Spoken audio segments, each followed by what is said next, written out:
저 여러분이 한씩 교독하겠습니다. 베드로가 바깥들에 앉았더니 한 요정이 나와 이르되 너도 갈릴리 사람 예수와 함께 있었도다 하거늘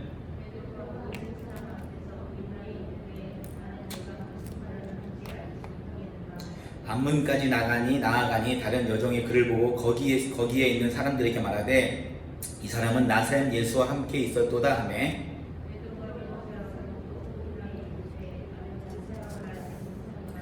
조금 후에 곁에 섰던 사람들이 나와 베드로에게 이르되 너도 진실로 그 도당이라 내 말소리가 너를 표명한다 하거늘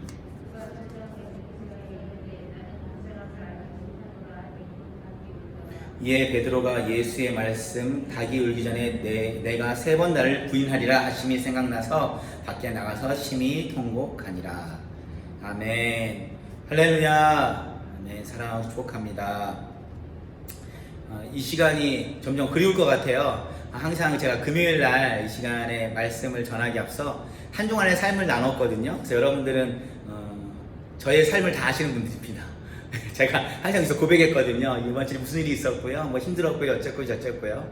제가 사실대로 고백했던 순간인데, 그 아내랑 오늘도 집에서 얘기하면서, 오빠 저한테 오빠라고 해요. 제 아내는. 오빠 다음 주가 마지막이네. 그러는 거예요. 그래서 마지막에는요. 제가 마지막 주에는 제가 제일 처음 큰빛교회 와서 여러분과 나눴던 말씀을 나누려고 합니다. 기억 안 나시죠? 네. 제가 바쁠 것 같아서 그런 게 아니라요. 다시 한번 그 말씀을 나누고 싶어서 계속 기도하면서 준비했었어요. 그 말씀을. 여하튼 뭐 이번 주도 되게 바빴어요. 네, 한 주간의 삶이 이게 선교사 모임이 좀 많아진 것 같아요. 임원을 좀 하게 되면서 같이 이제 기도회도 하고 많은 분들이 위해서 뜨겁게 기도했고요. 그리고 또 답사를 파타야에 갔다 왔어요. 가서 또 맛있는 짬뽕도 먹고 오고. 여하튼 뭐 한 주간 가만히 지내본 건데 지금 사순절을 보내고 있잖아요. 사순절에 어떤 말씀을 묵상하면 좋을까, 어떤 말씀을 나누는 게 좋을까 고민하다가 그토록 제가 항상 뭐라고 했던 베드로의 이야기를 나눠야 되겠다. 왜냐면은 너무나 베드로에서 나쁜 얘기만 한 것 같아가지고요. 오늘도 좋은 얘기는 아니지만 그래도 이 말씀을 통해서 베드로 사도를 통해서 우리가 주님이 우리에게 원하시는 것이 무엇인지 하나라도 깨닫는 시간이 되길 원하는 마음에 제가 계속 버벅댔었죠. 닭이 울기 전 내가 나를 3번 부인하니라. 날이 새기 전 하여튼 그 말씀을 나눌 텐데 저는 초등학교 시절 저희 어머니가 제가 정확히 기억나진 않는데요. 부천 남부역에 가면요 자유시장이라는 곳이 있어요. 부천 남부역 그 북부역 있고 남부역 있는데 그 남부역에 지금 이마트가 이렇게 섰거든요. 이마트 왼쪽편에 자유시장이 있는데 제 어렸을 때도 그 시장이 정말 컸었어요. 그래서 저희 어머니가 거기서 장사를 하셨었거든요. 제일 처음에는 그 아이스크림 있죠. 아이스크림 이렇게 떠주는 아이스크림 있잖아요. 제가 그래서 사실 요새 그 우리 코코넛 아이스크림 파는 아저씨들 보면 괜히 좀 마음이 좀 제가 좀 쓰여요. 저희 어머니가 시장에 그 아이스크림과 옛날에는 길거리에서 차도 팔았어요. 아시나요? 보리차랑 차 팔았던 거 아세요? 얼음 이만한 거 넣어놓고. 저만 옛날 사람인가요? 다들 아시는데 모른 척 하세요.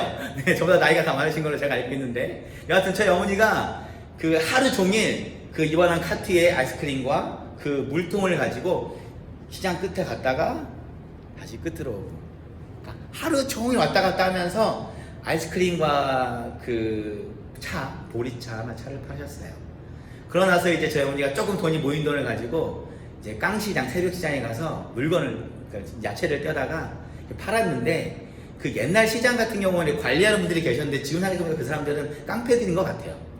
이렇게 좀 등치 이런 사람들이 주머니에 손 놓고 다니면서 모자 삐뚤어 쓰고 뭐 어떤 거 관리했는지 아세요? 그 자기한테 돈을 내지 않고 몰래 길거리에 파는 사람들을 관리하는 관리인들이었어요. 그래서 저희 어머니가 그 시장 한복판에서 그냥 사람들이 오고 가는 길에 요만한 이제 시금치 뭐 콩나물 뭐 이런 거를 떼다가 요렇게 요만한 잔파상에서 몰래 팔다가 그 단속하는 분들이 막 쌀쌀 도망가고 그러니까 우리 엄마 그렇게 장사를 하셨거든요. 이게 2번째 장사. 3번째는 다행히 이제 좀 이렇게 앞쪽에 조만한 자리 얻어서 이제 반합법적 관리인에게 돈을 내고 이제 장사하게 됐는데 제가 정확하게 초등학교 몇 학년인지 기억이 나진 않는데 아마 주영이 나이 또래였던 것 같은데 한 3학년, 4학년이었던 것 같아요. 근데 저희 어머니가 그 장사를 하셨거든요. 그 노점상에서 이제 그 쪼그려 앉아가지고 그 요만한 오락실 있잖아요. 스폰지 하나 딱 장면트에 그 본드를 붙여서 이렇게 앉아가지고 이렇게 하셨는데 오늘 학교 끝나고 내가 시장을, 집이 저희 시장 안에 있었거든요. 가는데 친구들과 같이 함께 그 길을 걸어가는데 어머니가 계신 거예요. 근데 제가 피했어요. 좀 창피해서. 어린 나이에 저는 그게 좀 싫었나 봐요. 그래서 제가 어머니를 좀 모른 척하고 이렇게 쓱 몰래 지나치고, 나중에는 우리 어머니가 이 시간에 여기 계시는 걸 알고 시장 입구가 3군데가 있었거든요. 일부러 저쪽으로 들어와서 반대로 이렇게 돌아 들어왔었어요. 어머니랑 마주치기 싫어가지고. 좀 철없는 저의 어린 시절 이렇게 고백합니다. 근데 그만큼 저는 좀 어머니를 피했고 어머니가 좀 부끄러웠던 것도 있었던 것 같고요. 여하튼 그랬던 마음들이 아직까지도 기억이 나고, 저희 어머니는 아실지 모를지 모르겠지만 아실 것 같아요. 근데 제 마음에 아직까지 좀 불편한 마음이 남아있어요. 오늘 제가 이 말씀을 준비하면서 베드로의 마음이 어떠했을까, 아마 베드로도 그런 비슷한 마음이었을 것 같아요. 저번 주에 베드로에 대해서 얘기 나왔잖아요.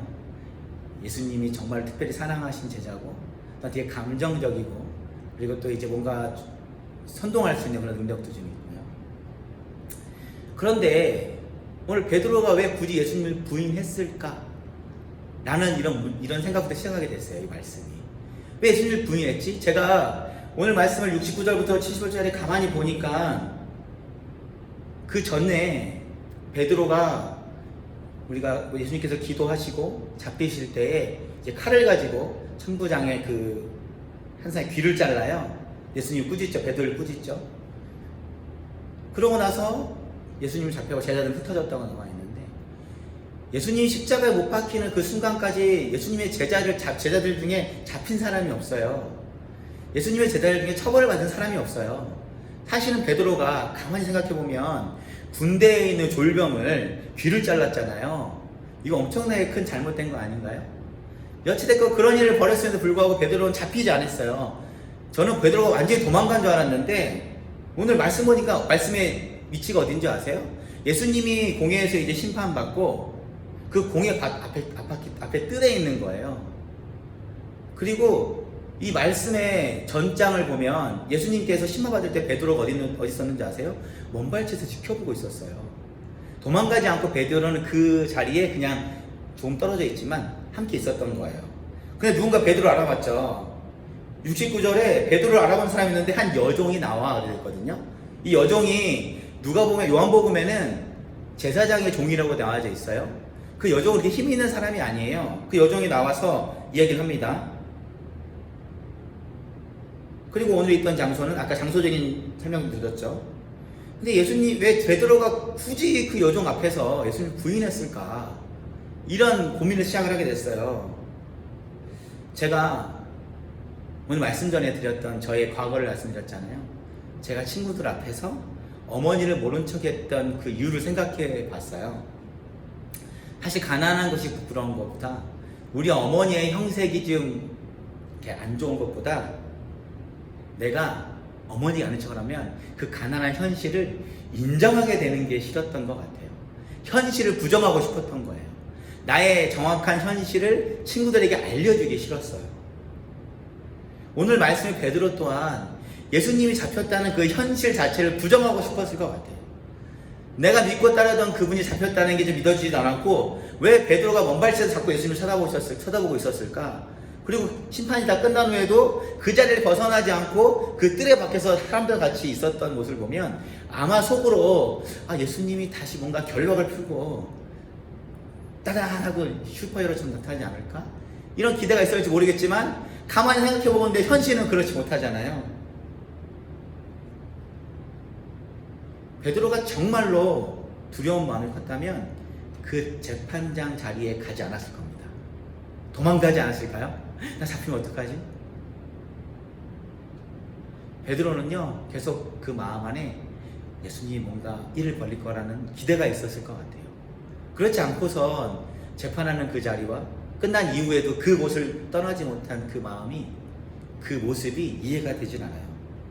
내가 언제 예수님을 좀 멀리 했었나, 내가 언제 모른 척 했었나라고 생각해보면 내 아이가 현실의 어려움으로 인하여서 나의 마음에 감사의 조건들이 하나씩 사라져갈 때 제가 예수님과 떨어지는 것을 느껴지더라고요.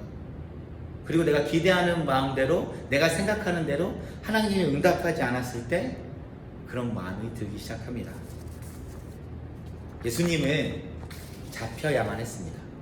아멘이시죠? 예수님은 대속 제물이 되셔야만 했습니다. 예수님은 죽으시고 부활해야만 했습니다. 왜냐하면 모든 이에게 천국 소망을 허락해야 했기 때문입니다. 꼭 그렇게 하셔야만 했습니다. 만약 베드로가 이러한 천국의 비밀을 알았다면 예수님을 부인하지 않았을 겁니다.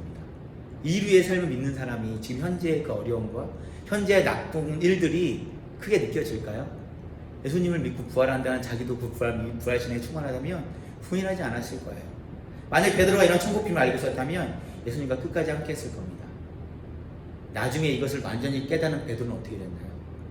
예수 그리스도를 위하여서, 복음을 위하여서 순교할 수 있는 마음이 생긴 것입니다. 따라서 현실의 어려움이 해결되지 않아도 나의 생각과 하나님의 생각이 조금 다를지라도 우리는 천국 비밀을 알고 있기 때문에 모든 것이 예수님의 뜻이라 인정하고 감사할 수 있는 것입니다. 여러분 감사하십니까? 천국 소망이 있는 우리들은 감사할 수 있는 자격이 있습니다. 감사할 수 없는 사람은 천국 소망이 조금 사라졌거나 아니면 하나님과 뜻과 나의 뜻이 다를 때에 그 어려움을 인하여서 그 현실을 인정하기 싫은 마음 때문에 그럴 수도 있을 것 같아요. 그러나 제가 눈이 여러분과 사순절을 보내면서 계속 천국 소망에 대해서 이야기 드렸거든요. 저는 이제 부활절이 2주 남짓 남았어요. 4월 첫째 주잖아요. 그 부활절에 그 부활의 감격을 우리가 기대할 때에 정말 천국 소망이 충만한 사람은 그 부활절의 그 기쁨과 감격이 엄청날 것 같아요. 저희는 부활을 기대하고 준비하는 사람이잖아요. 그래서 우리가 천국 소망으로 충만해질 때 정말 부활의 주님을 다시 한번 우리가 되새기고 느낄 때에 그 기쁨이 우리가 기존에 느꼈던 기쁨보다 더욱더 커질 것이라고 믿습니다. 오늘 베드로가 예수님을 3번 부인하죠. 근데 부인할 때마다 그 말씀 가운데 신경의 변화를 확인할 수가 있습니다. 요즘 세대는요, 예수를 믿는다는 것이, 교회를 다닌다는 것이 부끄러운 세대가 되어버렸습니다. 베드로 또한 예수를 안다는 것을 당당하게 말할 수 없었습니다. 베드로를 보면요, 사람들에게 본인을 변론하고 있어요. 70절 시작에 모든 사람 앞에라고 하거든요. 첫 번째 70절 보면 모든 사람들 앞에 하되 내가 무슨 말을 하는지 알지 못하겠습니다. 너 예수님의 제자인 것 같은데, 그 여종이 얘기를 할 때 그때 베드로가 첫 번째 얘기하죠. 너희가 무슨 말인지 난 알지 못하겠어. 두 번째 이제 또 그러고 나서 베드로가 다시 또 도망가요. 살짝 옆으로. 71절은 앞문까지 나아가요. 뜰에 앞문까지 도망쳤어요. 근데 거기에 또 베드로를 알아보는 사람이 또 나타난 거야. 여종이 또 얘기합니다. 야, 여기 사람들한테 얘기하는 거야. 이 사람이 나사렛 예수와 함께 했던 사람 같은데. 그때 베드로가 두 번째는 또 강경해요. 맹세해요. 72절에 맹세하고 부인합니다. 나는 그 사람을 알지 못합니다 라고 얘기해요. 그 다음에 그 소리를 들은 사람들이 맞아, 이 사람 예수님과 같이 당짓던 때 있던 사람인데 라고 얘기를 해요. 근데 세 번째 부인이죠. 14절인데 그가 저주하여. 참 무섭죠. 저주했단 말이 뭔가요? 사람들을 저주했나요? 예수님을 저주한 거예요. 지금 말로 번역하면 예수님 욕한 거예요. 입에 담을 수 없는 진짜 그 사람 욕을 하면, 예수님 욕을 하면서 다시 한번 맹세하죠. 나는 그 사람을 알지 못합니다. 그때 닭이 꼭 끼워라고 그러죠. 자, 오늘 베드로의 심정을 보면요, 첫 번째 베드로는 사람들을 이해시키려고 했습니다. 70절 처음에 그렇잖아요. 모든 사람들 앞에서. 그러니까 베드로가 그 여종한테만 얘기한 게 아니에요. 거기 모여있는 사람들한테 나는 말이야 그 사람을 절대 몰라라고 얘기하는 거예요. 여종이 얘기했지만 대상이 사람들이죠. 그래서 그 사람들이 또 맹세까지 하고 마지막 순간 예수님이 저주까지 하고, 왜 베드로는 이렇게까지 예수님을 부인했을까? 이렇게까지 할 필요가 있었나? 베드로는 자기 자신이 사람들에게 어떻게 보여지는 것이 중요한 사람이었습니다. 다시 말해서 사람들에게 평가받는 것, 인정받는 것이 중요한 사람입니다. 우리 저번 주 말씀 기억나는 거 있으세요? 베드로가 예수님이 그러잖아요. 너희들이 나 다 버릴까? 예수님 그때 베드로가 그러잖아요.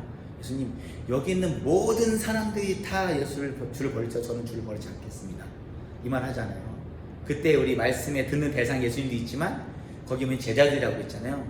베드로는 자기의 모습이 나는 예수님을 절대 버리지 않겠노라라고 본인의 입장과 모습을 이렇게 표현하고 싶었던 거예요. 우리 또한 우리의 모습이, 우리의 형편과 상황이 다른 사람들에게 어떻게 평가받고 어떻게 보여지는 것에 중심을 줄 때가 있습니다. 내가 어떻게 보여지는 것이지?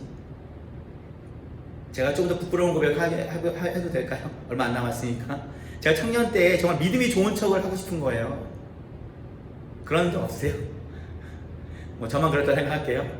남들이 보기에 내가 믿음이 좋은 사람인 것처럼 보이고 싶은 거예요. 교회를 다니는데. 그래서 말씀 볼 때 일부러 막 적는 척을 했어요. 근데 주기도문 적고 있었거든요. 근데 사람들이 보기에는 목사님 말씀 열심히 적는구나. 찬양할 때 손을 들고 찬양하면서 이렇게 눈치를 해줘봐요. 이렇게 살찌는 쪽에 보면서 사람들이 나를 보고 은혜 받게 했지. 참 솔직한 고백이지만 부끄러운 고백입니다. 저는 신앙생활을 하면서 내가 행한 일이, 내가 교회에서 누굴 섬기고 내가 교회를 섬기고 했던 일들이 남들에게 보여지는 것이 나한테 중요한 적이 있었어요. 뭐 그게 동기부여가 됐을 수도 있어요. 그들에게 잘 보이려고 잘하다 보니까 정말 잘해져가지고 잘했을지도 몰라요. 하나님의 오묘한 방법일 수도 있겠지만 여하튼 나는 나를 알잖아요. 우리도 하나님 앞에 보여지는 것보다 우리와 함께하는 나를 아는 이들에게 내가 어떻게 보여지는지를 고민하고 생각하며 하나님 일을 할 때가 있습니다. 이거는 사실은 진실된 마음이 아니죠. 천국의 비밀을 아는 사람은요, 사람들에게 인정받는 것이 사람들에게 보여지는 것에 중심을 두지 않습니다. 하나님에게 내 마음이 어떻게 보여지는지, 하나님이 나를 어떻게 인정하고 계신지를 더 중요하게 생각하고 고민해야 합니다. 예수를 믿는다는 것을 당당하게 말할 수 없는 가장 큰 이유는 내가 하나님 앞에 진실하지 못하기 때문입니다. 나 예수 믿는 사람이야. 나는 정말로 예수 믿는 사람이야. 이렇게 당당하게 고백할 수 있는 사람은 하나님 앞에도 진실한 사람입니다. 우리 시간 하나님 앞에 진실하게 원합니다. 그리고 그분이 나를 어떻게 보고 계신지, 나는 어떠한 모습으로 그분 앞에 있는지 한번 고민해 봐야 합니다. 천국의 비밀을 아는 우리들이 예수님을 뜻에 전적으로 의지하고 모든 것에 항상 감사하고 내가 지금 하나님 보시기에 어떠한 마음에 있는지를 스스로 생각해 봐야 합니다. 여러분의 천국의 소망이 있습니까? 전적으로 예수 그리스도의 은혜에 감사하고 계십니까? 또한 나의 모습과 나의 행실이 하나님 앞에 부끄러운 것이 혹여나 있지는 않습니까? 그것 또한 고백하고 자유롭게 주님 앞에 기도할 수 있는 것도 저는 천국의 소망을 아는 사람들이 가질 수 있는 큰 마음 중에 하나라고 생각합니다. 반주해 주실래요? 오늘 말씀의 베드로는요, 예수님 앞에 그리고 사람들 앞에 당당하지 못했습니다. 예수님과 함께 했었고 그를 믿고 따랐다는 것을 부정하였습니다. 예수를 믿는다는 것이, 교회를 다닌다는 것이 부끄러운 것이 아니라 자랑이 되기 원합니다. 아멘. 요즘 많은 이들이 교회를 비난하고 조롱하고 있습니다. 언론을 통해, 뉴스를 통해 보면 많은 크리스찬들과 많은 목회자들이 무너져 내리고 해서는 안 될 일들을 하는 것을 알게 됩니다. 잘못을 행한 사람을 비난하기보다, 잘못을 행한 사람에게 손가락질하기보다, 그리고 그러한 잘못된 것들을 널리 알리기보다 우선 나의 모습과 현재의 나의 마음을 묵묵히 돌아보고 잘못을 행한 자들의 마음에 오늘 말씀 75절 하반부에 보면요, 심히 통곡하니라 라고 나와 있습니다. 그런 마음이 충만하기 원합니다. 베드로 또한 그 앞에서는 당당하게 예수님 믿습니다 라고 말 못했지만 그는 사람들이 없는 곳에 나가서 심히 통곡하였습니다. 저는 사실 베드로의 그 진실된 마음이 제 안에 크게 느껴집니다. 가끔 저도 예수님 부인할 때 있었고 가끔 저도 교회 다니는 것이 부끄러울 때가 있었습니다. 내가 예수님 부인하지 않다고 얘기하지만 나의 모습과 나의 행실이 주님의 자녀의 모습을 살지 않는 것 또한 주님을 부인하는 것입니다. 그러나 중요한 건 베드로가 했던 그 마음, 심히 통곡하며 울었던 그 마음, 우리가 주님 앞에만은 진실하고 부끄러울 줄 알았으면 좋겠습니다. 많은 교회들이 하나님을 기대하기보다 사람의 기대에 따라 변하고 있습니다. 이제는 교회들이 심히 통곡하며 자복하고 회개할 때입니다. 교회인 우리가 이 시간 우리의 마음을 진실하게 하나님께 드리고 모든 것이 하나님의 은혜임을 인정하고 감사할 마음이 충만하기 원합니다. 또한 하나님 앞에 진정으로 회개할 것이 있다면 용기 내어 기도해야 합니다. 이 시간 모든 것을 하나님의 뜻 가운데 가졌음을 인정하고 감사의 마음을 드리십시다. 이 시간 우리의 마음을 솔직히 돌아보고 심히 통곡하며 회개하십시다. 천국의 비밀하는 사람은 감사할 수 있고 회개할 수 있습니다. 천국의 비밀하는 우리들이 이 시간 함께 기도합시다. 우리 다 같이 주님 앞에 진실하게 우리 잠잠히 기도하며 나아갑시다. 기도합니다.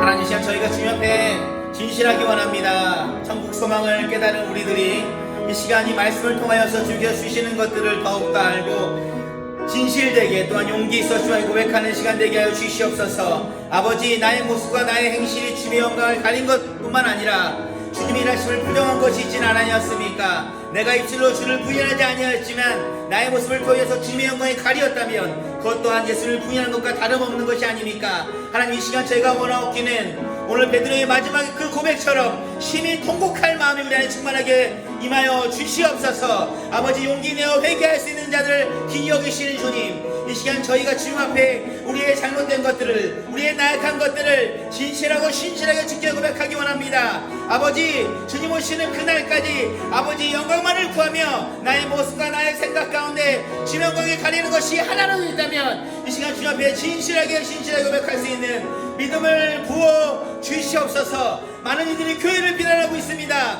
아버지, 내가 바로 교회입니다. 많은 이들이 교회에 손가락질하고 있습니다. 주님, 내가 바로 교회입니다. 아버지, 나도 그들과 다름없음을 고백합니다. 그러나 내가 다른 것은 심히 통곡하며 주께 자복하고 회개할 마음이 있습니다. 아버지, 많은 이들이 무너지는 가운데 있습니다. 많은 이들이 넘어지는 가운데 있습니다. 그들의 마음에 심히 통곡할 마음을 허락하여 주시옵소서. 이 시간 또한 나의 마음에 그 통곡하는 그 마음이, 주께 진실내 고백하는 그 마음이 하나님 앞에 상달되어서 다시는 그러한 자리에 가지 않도록, 다시는 그러한 일을 행하지 않도록 나의 마음에 성령님이 주장하여 주시옵소서. 아버지, 저희 교회를 축복하시옵소서. 저희 큰빛교회가 이 땅 가운데, 이 태국 땅 가운데, 이 방콕 땅 안에서 하나님의 영광을 바라보며 나아가는 천국된 자리인 줄 압니다. 주님, 혹여나 우리의 마음이, 우리의 생각이 이 교회를 향하기보다 하나님 원하시지 않는 다른 것들을 향하지 않으셨습니까?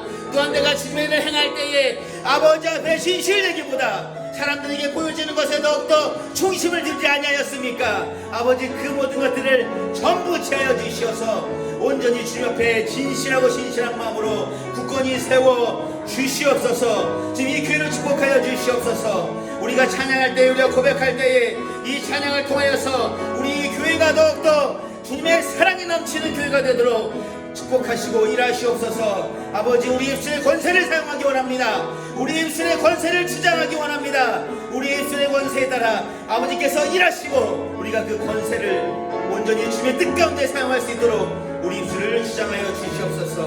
주님, 인도하시옵소서. 주님, 함께 하시옵소서.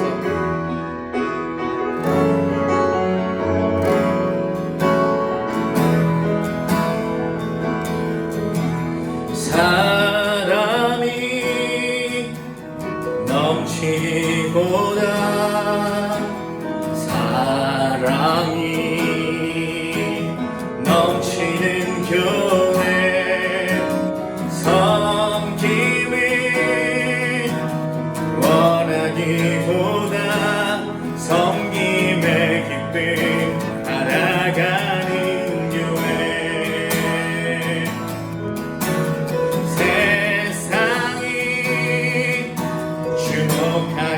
보다 주님이 주목하는 교회,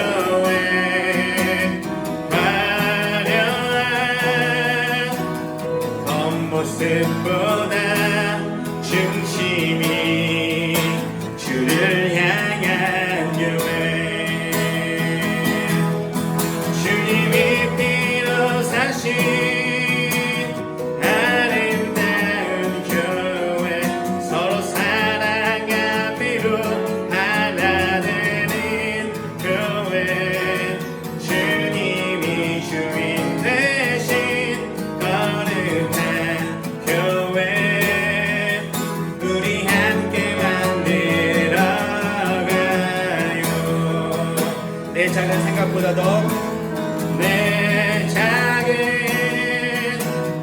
생각보다도 하나 때문에 소중함하는 교회 세상에 알려지기보다 서로가 서로를 기피하는 교회 주님의 피로 사신 주님의 피로 사신 아름다운 교회 서로 사랑함으로 하나 되는 교회 주님의 머리 대신 거룩한 교회 우리 함께 만들어가요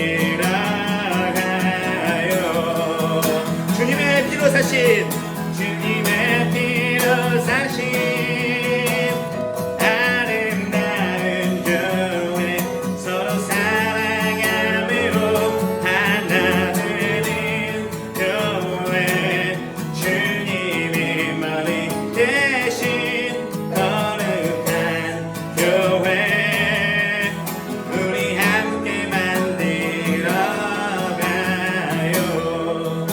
이 시간 우리가 먼저 기도합시다. 하나님, 주 예수의 핏값으로 세우신 우리 큰빛교회를 축복하여 주시옵소서.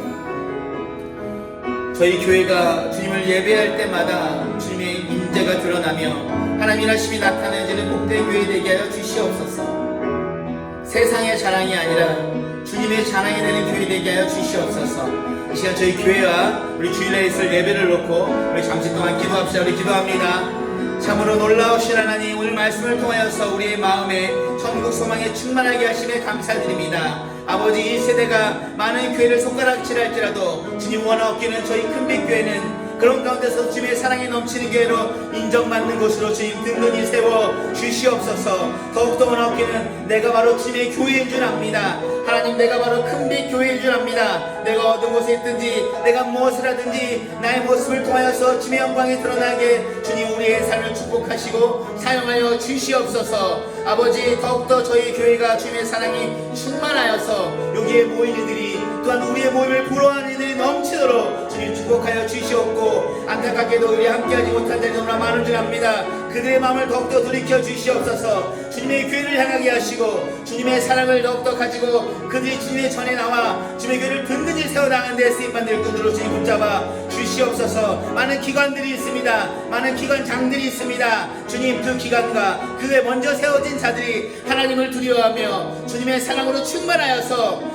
믿지 않는 자에게 또한 같이 속한 자들에게 주님의 사랑을 보여주는 믿음의 사람들로 굳건히 세워 주시옵소서. 주일학교를 축복하시옵소서. 성가대를 축복하시옵소서. 예찬을 준비하는 모든 자들을 주님 축복하여 주시옵소서. 원하기는 예배를 준비하는 많은 손길들이 있습니다. 주보를 나누어 주고 또한 청소를 하고 여러가지 보이지 않는 곳에서 주님을 행하는 자들이 많이 있는데 그들이 주님이 주시는 그 사랑으로 그 모든 것을 감사히 능히 행하게 도와주시옵소서. 아버지, 원하기는 우리가 그런 일을 할 때에 남들에게 보여주는 것에 중심을 두는 것이 아니라 아버지께서 보시기에 참으로 착하고 순종하여 면하고 칭찬받는 것에 이르도록 우리의 마음을 변화시켜 주시고 우리의 마음을 더욱더 새롭게 주께서 이끌어 주시옵소서. 또한 저희가 예배를 드립니다. 예배할 때마다 이 강단에 흐르는 성령의 은혜하심과 주 예수 그리스도의 사랑과 교통하심이 충만하게 흘러넘쳐서 이 시간 예배할 때에 우리의 심령이 더욱더 새로워지는 복된 시간으로 채워주시고, 말씀을 전하실 목사님 주님의 성령의 두루마리로 덧입혀 주시어서 그 말씀 한마디 한마디가 우리의 심령을 쪼개고 우리의 마음에 주 예수의 사랑으로 충만히 심겨지는 복된 말씀으로 주님 세워 주시옵소서. 아버지, 영광을 구하며 찬양하는 성가대가 있습니다. 주님, 그 찬양을 주께서 흠양하여 주시어서 모인 이에게 함께한 이들에게 세상에 감당할 수 없는 기쁨과 은혜를 부어 주시옵소서. 주님, 인도하시옵소서. 행하시옵소서.